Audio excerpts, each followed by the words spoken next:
Hello जानी, तो कैसे हो आप। ये हमारे सेकंड चैप्टर का लास्ट लेक्चर। अगर आपको प्रीवियस लेक्चर देखने हैं तो उनका लिंक आपको डिस्क्रिप्शन में मिल जाएगा। साथ ही इस पूरे चैप्टर के नोट्स भी आपको डिस्क्रिप्शन में मिल जाएंगे, तो उन्हें ज़रूर से डाउनलोड कर लीजिएगा। इस लेक्चर में हम जानेंगे संविधान की मूल संरचना या आधारभूत संरचना के बारे में। ये वही मूल संरचना है जिसकी व्याख्या संविधान के बनने के बाद से सर्वोच्च न्यायालय समय समय पर करता आया है। तो चलिए इसे समझते हैं। संविधान की मूल संरचना संविधान के सबसे विवादास्पद तत्वों में से एक है, और इसकी पहली वजह यह है कि संविधान निर्माताओं द्वारा इसका बहुत कम उल्लेख देखने को मिलता है। हालांकि सर्वोच्च न्यायालय ने समय समय पर विभिन्न विवादों के जरिए संविधान की आधारभूत संरचना की व्याख्या करी है, जैसे केशवानंद भारती बनाम केरल का मामला। अगर आपने प्रीवियस लेक्चर देखे तो आप इस केस के बारे में थोड़ा बहुत जानते होंगे। अब समझते हैं मिनर्वा मिल्स का मामला क्या था। तो 1980 में ये केस हुआ था इंदिरा गांधी शासन के काल में। अब इंदिरा गांधी शासन में सरकार ने एक एक्ट पारित किया जिसके तहत अगर कोई भी इंडस्ट्री घाटे में चलती है तो सरकार उसे एक्वायर कर लेगी, और ऐसा ही हुआ मिनर्वा मिल्स के साथ भी।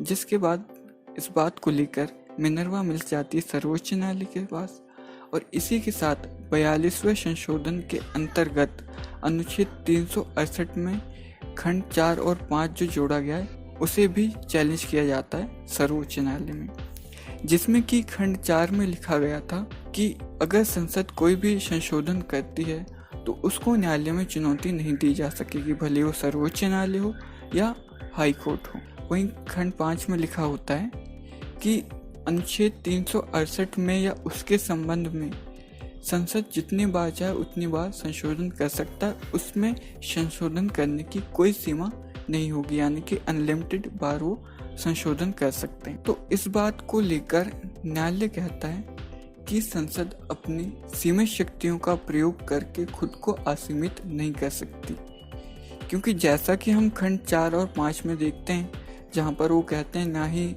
किसी भी संशोधन के लिए न्यायिक जांच की जा सकती है और ना ही संशोधन की शक्ति को सीमित किया जा सकता है। किस अनुच्छेद में? 368 में। अब 368 जो अनुच्छेद है जो कि संसद को संविधान में संशोधन करने की शक्ति देता है, अब उसी का प्रयोग करके खुद को असीमित नहीं कर सकता संसद, ऐसा सर्वोच्च न्यायालय ने कहा। जिसके बाद सर्वोच्च न्यायालय कहता भी है, जैसा कि हम देख सकते हैं, जहां पर न्यायालय ने संसद के संविधान में संशोधन की शक्ति को सीमित किया और खंड 4 और 5 को खारिज कर दिया, और उसमें न्यायिक जांच को मूल संरचना का भाग बताया। साथ ही नीति निर्देशक तत्वों को और मौलिक अधिकारों में संतुलन को भी उसका महत्वपूर्ण भाग बताया। तो अगर आपने पिछले लेक्चर्स देखे तो कुछ केसेस वहाँ पे ऐसे थे जिनके चलते सर्वोच्च न्यायालय में नीति निर्देशक तत्व और मौलिक अधिकारों के बीच वाद विवाद हो जाता था।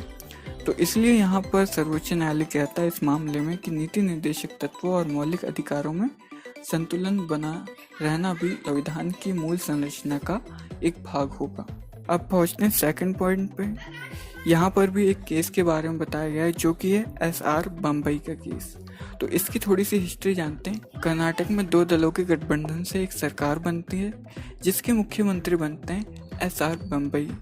अब उनकी मुख्यमंत्री शपथ लेने के 2 दिन बाद ही एक विधायक राजभवन में राज्यपाल के पास एक पत्र लेके पहुंचते हैं जिसमें 19 विधायकों के हस्ताक्षर होते हैं, और वो राज्यपाल से कहते हैं कि SR बम्बई के पास सरकार चलाने के लिए पूर्ण बहुमत नहीं है, इसलिए इसे बर्खास्त किया जाए।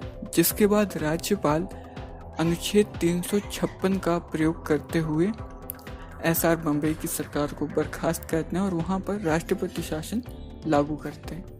जिसके बाद इस बात को लेकर SR बम्बई जाते हैं हाई कोर्ट, पर वहाँ कोई उन्हें लाभ नहीं होता। तो उसके बाद वो जाते हैं सर्वोच्च न्यायालय, जहाँ पर सर्वोच्च न्यायालय बड़ा ही अच्छा फैसला लेता है और कहता है कि राज्यपाल राजभवन में बैठे बैठे ये नहीं कह सकते या ये नहीं मान सकते कि किसी सरकार के पास पूर्ण बहुमत है या नहीं है। अगर उनको इसका जायज़ा लेना है तो उसके लिए उन्हें बाकायदा वोटिंग करानी होगी, वोट कराने होंगे, और उसके बाद ही वो कुछ डिसीजन ले सकते हैं। और यहाँ पर उन्होंने राज्यपाल की शक्ति का दुरुपयोग बताया। तो इसके बाद सर्वोच्च न्यायालय ने लोकतंत्र और संघवाद को संविधान की आधारभूत संरचना बताया है, जैसे कि आप इस पॉइंट से समझ सकते हैं कि सर्वोच्च न्यायालय ने लोकतंत्र को, संघवाद को आधारभूत संरचना बताया। अब देखिए कि हमारा राज्य तो एक लोकतांत्रिक देश है। अब लोकतंत्र की सबसे बड़ी खासियत क्या होती है? मताधिकार। अब मताधिकार की ये खूबी जब शासन प्रणाली में नहीं देखने को मिलेगी तो फिर तो बेकार है ना यार। तो इसलिए सर्वोच्च न्यायालय लोकतंत्र और संघवाद को भी संविधान की आधारभूत संरचना बताता है। इसके अलावा भी कई तत्व जैसे निष्पक्ष चुनाव, कल्याणकारी राज्य की अवधारणा, राज्य की एकता और अखंडता को न्यायालय ने संविधान की आधारभूत संरचना का हिस्सा बताया है। तो अब हम बात करते हैं परिणाम की, यानी कि इस पूरे चैप्टर के निचोड़ की। संविधान एक संवैधानिक दस्तावेज है जिसमें देश की शासन व्यवस्था को संचालित करने के लिए सभी नियमों व कानूनों का समुच्चय यानी कि समूह का उल्लेख मिलता है। भारतीय संविधान का प्रस्ताव भारतीय संविधान सभा द्वारा तैयार किया गया, जिसके निर्माण में कुल 3 वर्षों का समय लगा था। ये प्रस्ताव में लगा था 3 वर्षों का समय। संविधान का निर्माण तो 2 साल में हो गया था, जैसा कि हम जानते हैं। भारतीय संविधान का निर्माण मूलतः यानी कि असल में सामाजिक परिस्थितियों को ध्यान में रखकर किया गया था और इसके निर्माण में 2 वर्ष 11 महीने और 18 दिन का समय लगा था। भारतीय संविधान सभा की प्रारूप समिति में 8 सदस्य थे, जिनकी सदस्यता डॉक्टर भीमराव अंबेडकर जी कर रहे थे। भारतीय संविधान के मूल भाग में, यानी कि जो असल में संविधान बना था शुरू जो वास्तविक संविधान था, उसमें 395 अनुच्छेद, 22 भाग, 8 अनुसूचियां थी। बाकी आगे चल के उसमें संशोधन हुए और अब उसमें 395 से अधिक अनुच्छेद हैं, तकरीबन 440 प्लस। भारतीय संविधान में कई संशोधन हुए हैं, जिससे आगे चलकर संविधान और बड़ा हो गया। भारतीय संविधान विश्व का सबसे बड़ा संविधान है, जबकि अमेरिका का संविधान विश्व का सबसे छोटा संविधान है। एवं भारतीय संविधान के इतना विस्तृत होने के पीछे, यानी इतना डिटेल्ड होने के पीछे मूल कारण यह है कि भारत में सबसे अधिक विविधता शामिल है, जो कि धर्म, जाति, भाषा, कुपोषण और अशिक्षा से प्रभावित है।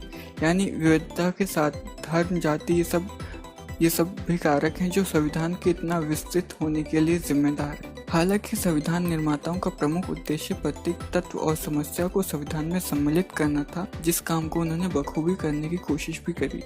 भारतीय संविधान के मूल तत्व संप्रभुता, लोकतंत्र और गणराज्य की भी अहम भूमिका है। ये सभी संविधान की बुनियादी विशेषताएं, हालांकि ये विशेषताएं मूल रूप से संविधान निर्माताओं द्वारा संविधान में नहीं दी गई थी।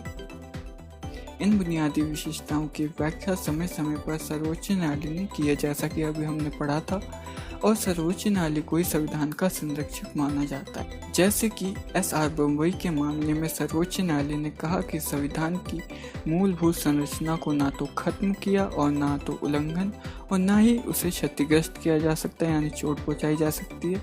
इस तरह सरकारी और निजी कॉरपोरेट निकायों यानी कि समूह और देश के लोगों सहित सभी संस्थानों को संविधान के प्रति वफादार रहना होगा एवं पूर्ण निष्ठा और भावना से उसकी पवित्रता का सम्मान करना होगा। यहाँ पे से लिखते गलती से का आना चाहिए था, तो उसके लिए सॉरी।